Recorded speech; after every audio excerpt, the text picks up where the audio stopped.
This week, I coached an adult beginner with a constraint-led approach. What did I do? How did I get on? And did it work? Let's find out in this video. Welcome, as always, to mytenniscoaching.com and My Tennis Coaching on YouTube. If you are not yet subscribed to the YouTube channel, what you're doing, it takes 2 seconds. Hit that subscribe button. It really helps out the channel. So yes, a common question I get asked a lot is, can you coach this way with beginners? Surely they need to know how to play the game. They need to learn the tactics, the technique, the fundamentals, those classic words. And this week, I literally had a brand new player, adult beginner, played very little tennis before, has come to tennis lessons in order to try and get better because they want to play on holiday with their family. As any lesson starts, the first thing we do in my lessons is we play points because I want to see where you're at. And points are really important because points will give a true reflection of a player's behaviour. It's very easily hitting and rallying, but when you put some pressure, points in this case, on the player, the behaviour changes. So we play some points, and it became very obvious very quick that the player lacked a little bit in confidence because, again, it's a tennis lesson. They're going to be nervous and anxious. They were hitting the ball pretty late, and they were struggling with the high variability. Full court, yellow ball, lots of chaos going on, lots of decisions to make. So we needed to reduce it. We needed to reduce the variability and hopefully give the player some success. Now, this is nothing new to tennis coaching because most tennis coaches will reduce the variability by isolating the skill, and the focus will be on repetition. Now, repetition is important. You may not expect me to say that, but it is. Like, to improve any type of skill or to develop skill, we need high volume, we need repetition. But what happens with traditional coaches is we focus on repetition with repetition, and that means hitting the same ball off the same feed over and over and over again. Now, that doesn't translate well to tennis because tennis is dynamic, it's open, no two shots ever come the same way. So the repetition with repetition is pretty much dead space, it's wasted. What we focus on with constraint-led approach is repetition without repetition. Well, what does that mean? Well, repetition without repetition means having the same outcome, but in multiple different ways. So what I focused on, I needed to reduce the variability. I don't want to isolate it down and just basket feed. So we made the court smaller. We basically played on orange court. So we brought the tram lines in, we brought the baseline in, and we played with an orange ball. We reduced the ball speed as well.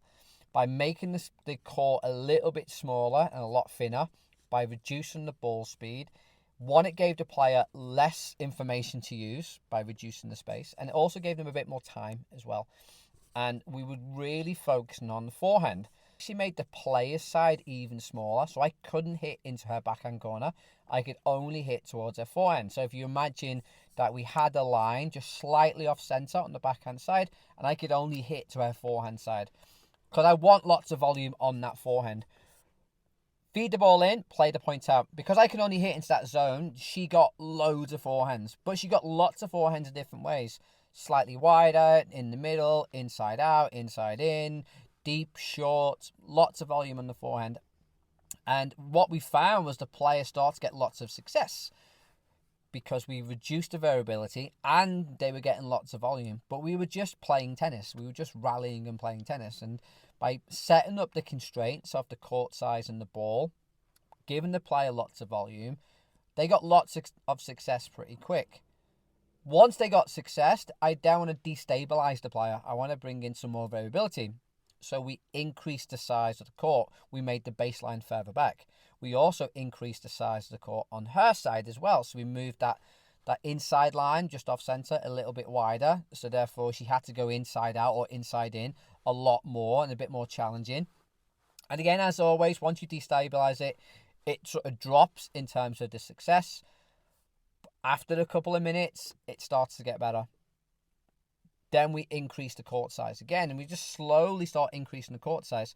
And this is not anything new. Like, this is just progressions, but we're progression in a representative way. We're not going from a basket feed, one shot, to then feeding 2 shots.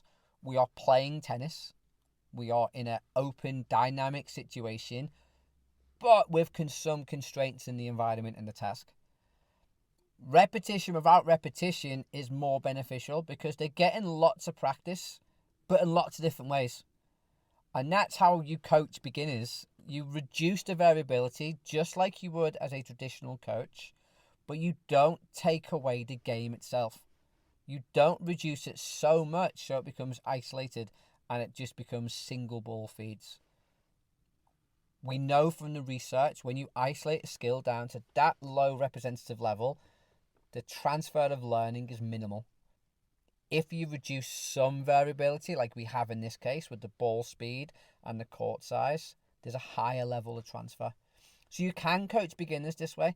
And I've got a great video on the channel of me coaching a group of coaches on how to coach adult beginners with some similar type games, which I'll leave a link at the end of this video.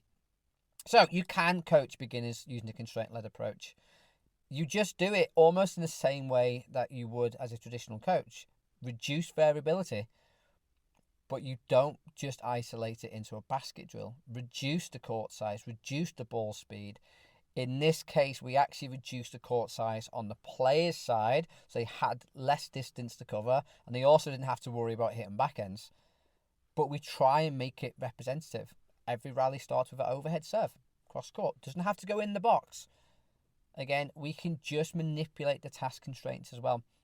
If you are interested in more drills like this, please consider joining my From Drills to Skills course. I'll leave a link down below, and it shows how you can make your practices that you conduct now at your club more representative and get more transfer of training.